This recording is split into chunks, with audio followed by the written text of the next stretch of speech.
Hello guys! Kamusta po kayo? Welcome po at welcome back sa aking channel. So for today's video ay i-share ko sa inyo ang salary ko dito sa bansang Taiwan bilang isang caretaker. Kung ikaw ay nagbabalak din mag-abroad dito sa bansang Taiwan bilang isang caretaker, it's better na tapusin mo itong video nang magkaroon ka ng idea kung magkano rin ang sasahurin mo pagdating mo dito sa bansang Taiwan.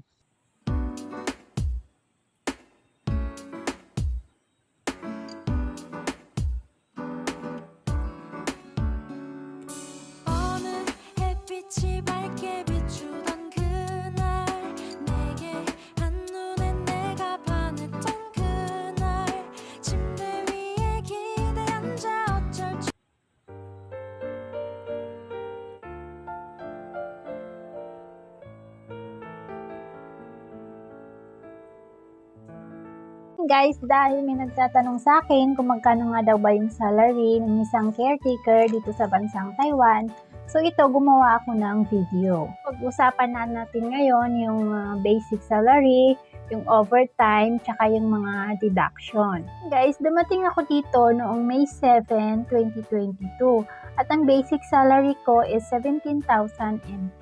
Pero nito lang August 10, 2022 ay na-approve na ng Taiwan government yung pagtaas ng salary ng mga caretaker.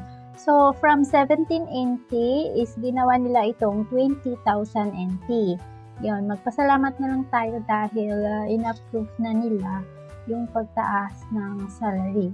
So, yun guys, dahil 20,000 NT na yung basic salary, so punta tayo ngayon sa overtime. Overtime, meron kaming 4 days day off sa isang buwan.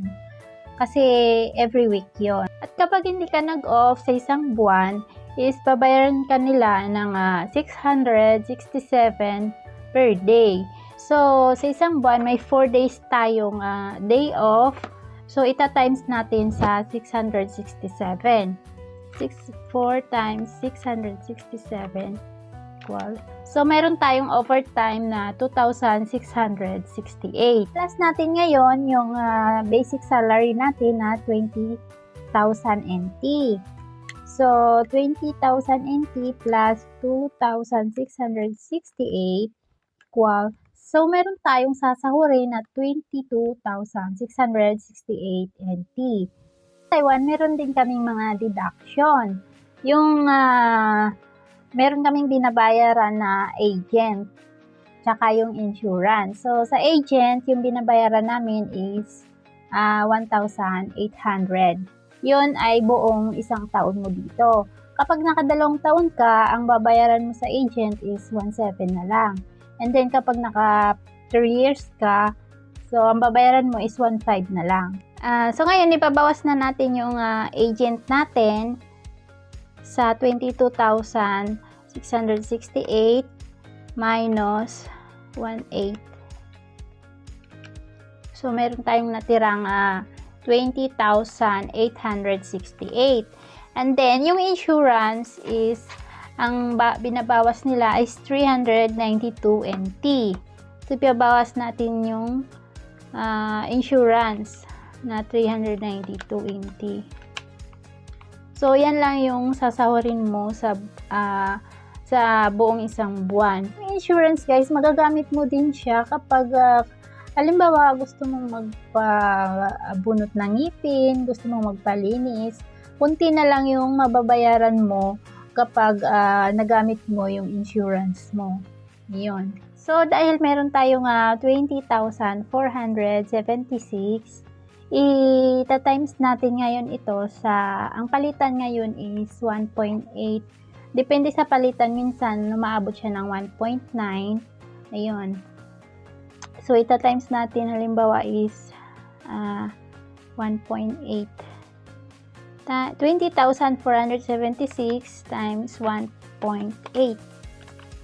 So, yan yung sasahurin natin in peso. Yan. So, meron pa pala guys, nakalimutan ko, meron sa isang buwan is meron kang 5 days na day off. Kasi minsan yung sa isang buwan meron tayong 5 na Sundays. So, i-add pa rin nila yun. Babayaran pa rin nila yun. At ayun lang guys. So, meron pa po kayong mga questions, suggestions sa video na ito, please comment down below para po gagawan ko ng video. Please, paki-like na din po at paki-share and subscribe. Thank you. 이 노래 들리니 우리 함께 들었던 이 노래 너와 함께 부르고 기억했던 멜로디